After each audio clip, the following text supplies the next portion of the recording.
what I'm about to tell you is just a concept. So take this concept with a pinch of salt.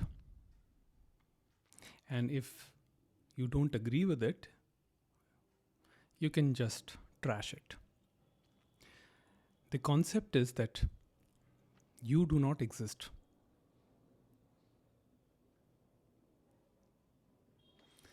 There is no you that is here listening to these words. The whole idea that I exist comes to you as a thought. It is just a thought. The reason why you believe that you exist is because you have been told so. And it has happened through conditioning. But you see, the word existence implies time. And time is actually an inference from thought.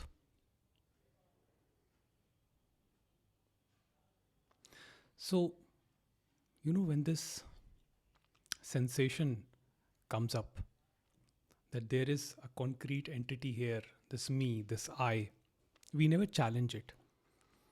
We always assume that this I is reality, and everything that is being seen, that is being heard through the five senses, is being filtered through this I sense. So the I becomes our assumption. But you see, existence implies that you did not exist earlier, that you came into being. But how can you come into being if you are the being? Now, if your mind is quiet enough, you can verify this. That everything comes and goes. Every phenomena, every image, every sensation, every feeling, every thought, everything is transient. Everything is impermanent. But what remains permanent cannot be known objectively. And that is your being.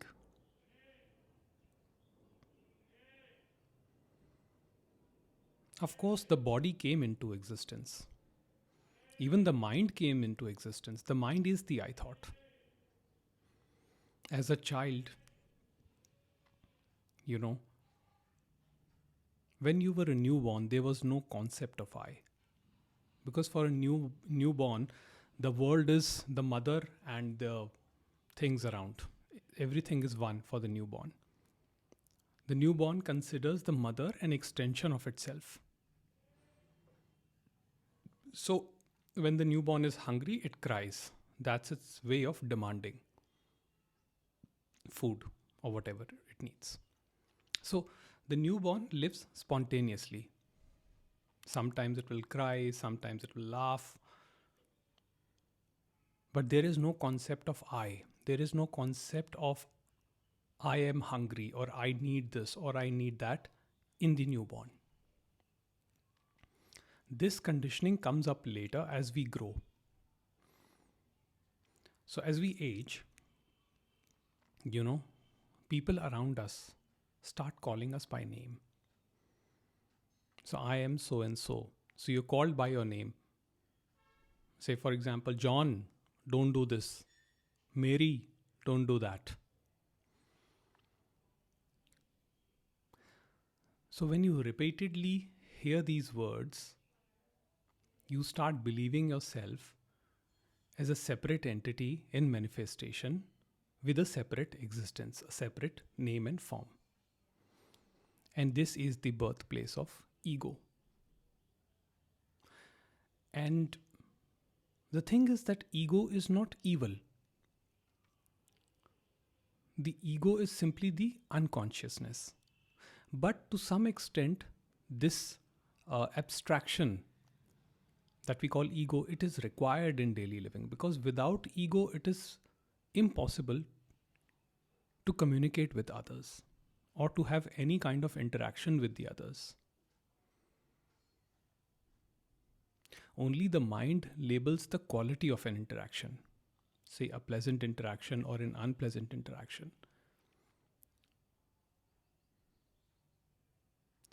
But other than that, it's just an interaction, it's just a happening.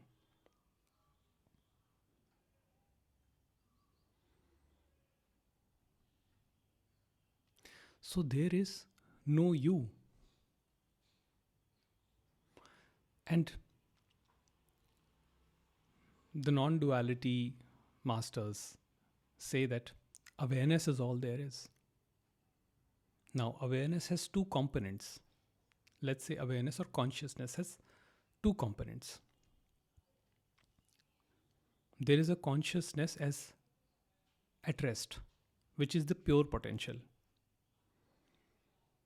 And then there is a consciousness in movement, which is the identified aspect of consciousness, or the I thought or ego.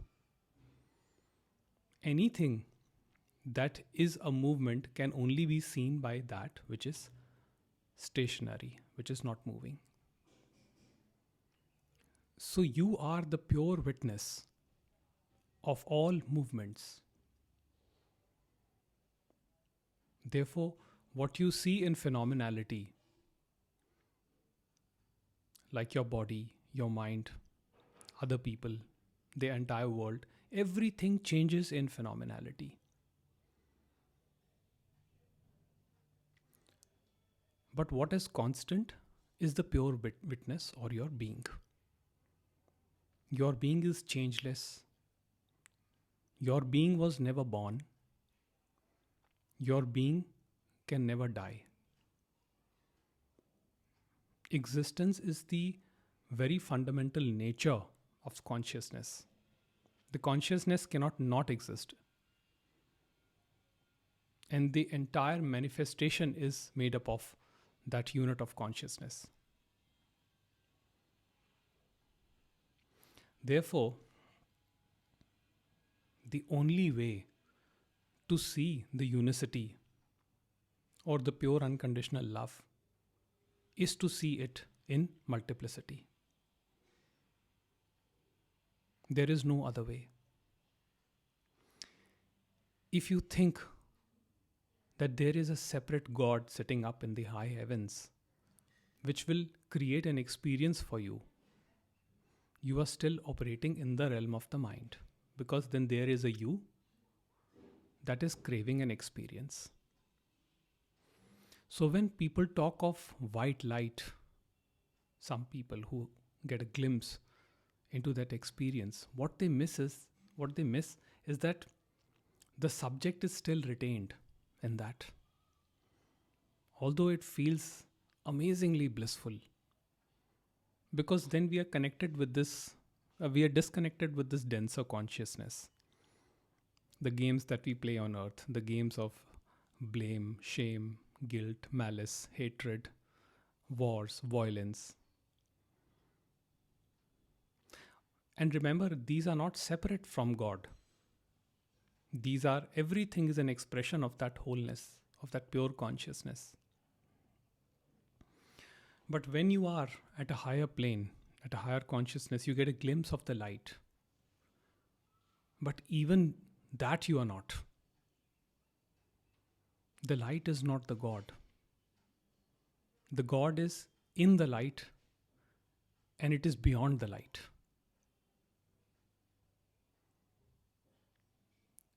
So, if you are waiting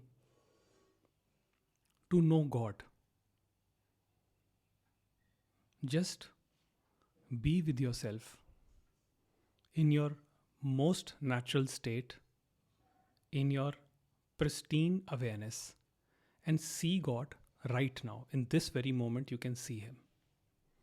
You don't have to wait. You don't have to do any kind of practice, any kind of, You don't have to follow any dogma. You don't have to follow any teaching. You don't have to listen to anybody, including me. Just be with yourself and know God this instant, because God is now. And now is timeless. So in now, there are no concepts of existence, non-existence. It is simply the presence of the moment.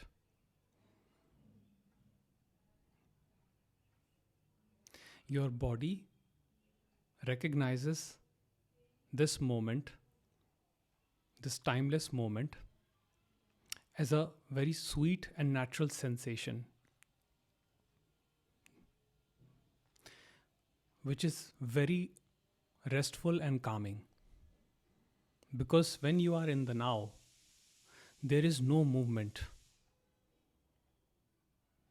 Every movement implies thought. So when you are thinking about the past, you are not in the now. The illusory subject, I, has arrived in that case. And now it has created a thought that is moving. So it is either moving in the past, in the dead past, or it is moving in an imaginary future. So movement itself happens in stillness. So you cannot know stillness outside of the movement. Stillness has to be found within the movement, with the movement. That's why Nisargadatta Maharaj said that God has to be found in the objective world. God is never going to come to you as something that is apart from the phenomenal world. See non-duality in duality. The only way to know the non-dual awareness is to be in the duality. Because by your very being, you transcend everything. In the bliss of being, you are neither this nor that. You simply be. All your mind's confusion, chaos, and conflicts about life, the meaning, purpose, what is the point of existence, why all this, all those questions dissolve in the being. Because that being is pure love, pure unconditional love. That being is the end of separation.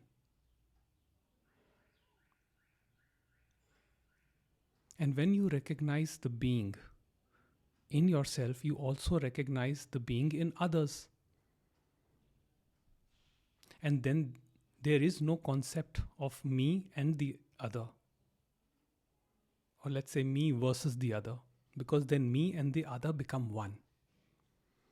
And that brings freedom from thought. Because that is an instantaneous knowing. It does not come about through deep contemplations or intellectual debates or reading scriptures or listening to gurus. It is your heart. Your heart is the light of pure being.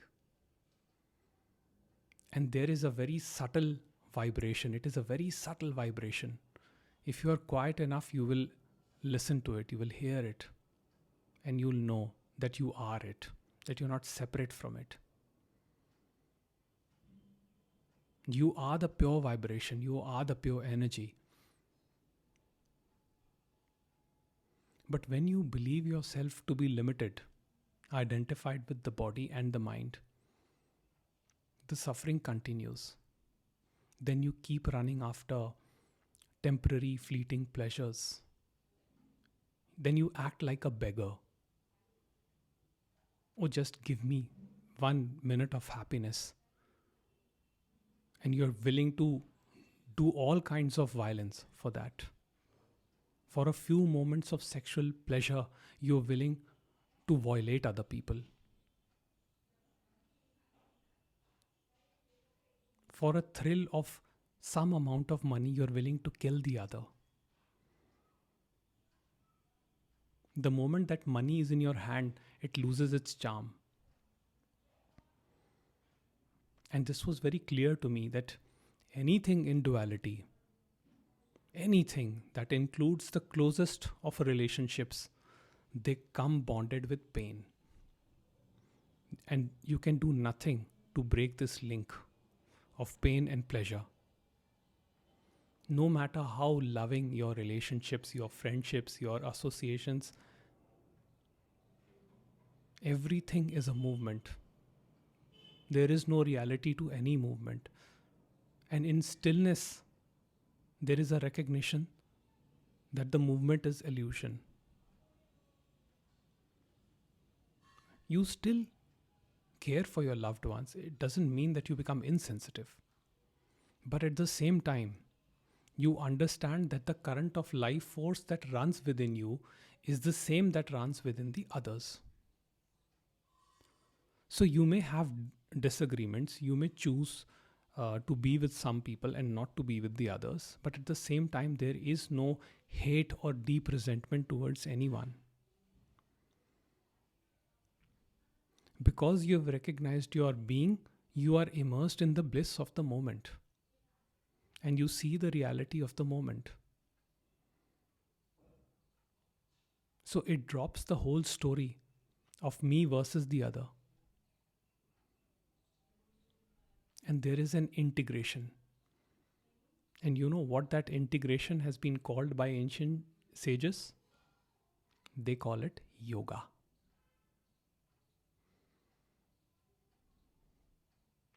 Our suffering happens because we believe in separation, identified with the limited. We think I am this body, and we create the separation, which is viyoga. But in being, one recognizes the nature of unicity. And the viyoga becomes yoga. The separation becomes the union.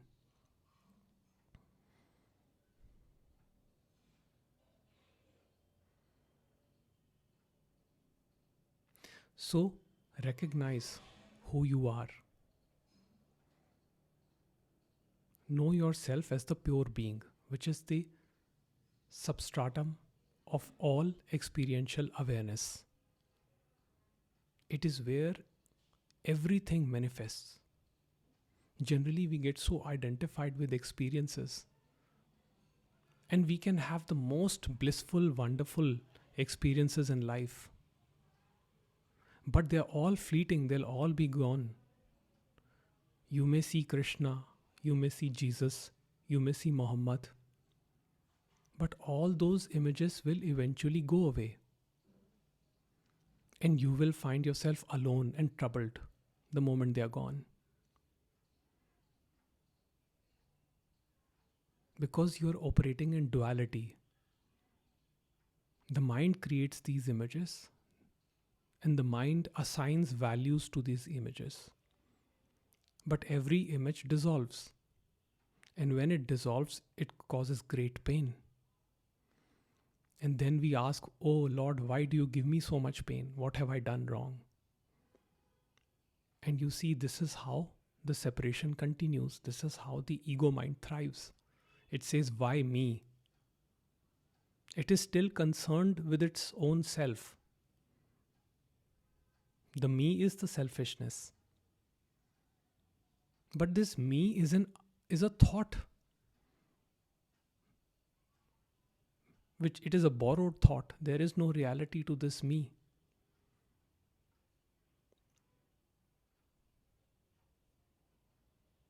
There is neither you nor others. There is no manifestation. There is only the pure potential or the source. That is everything.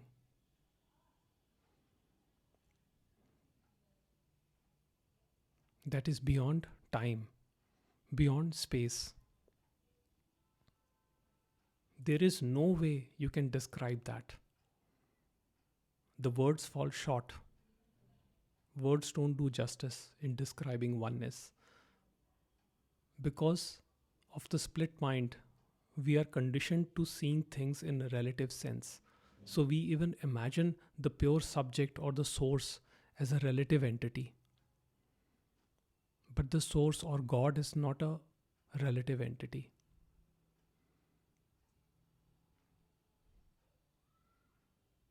It is everything and nothing at the same time. It is beyond time, beyond space, it is beyond imagination, it is beyond inference. You cannot know it as an object in any way, you can only be it.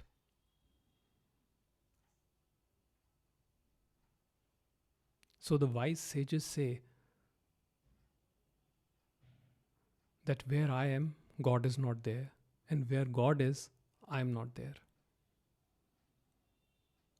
In other words, God is all there is. There is no me. There is no separate existence. The notion of a separate existence is an illusion that brings pain and suffering.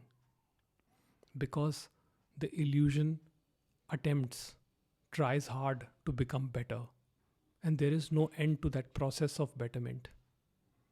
No matter how much wealth you accumulate, no matter how many relationships you make, everything comes with pain. It comes bundled with equal amount of unhappiness. The true happiness is the recognition that you are the pure love. And that pure love can never be taken from you. You can never be apart from that love because you are the love. And that knowledge, it's a spontaneous knowledge, instantaneous knowledge. That is something which is not dependent on time. It is simply an awakening in the heart. It is when the ego mind completely gives up. When it completely surrenders to the fact that it cannot know reality in any way. It is then that the heart spontaneously awakens to unconditional love. Recognize that love right now in this moment, and you see all your seeking, all your suffering will be over instantaneously.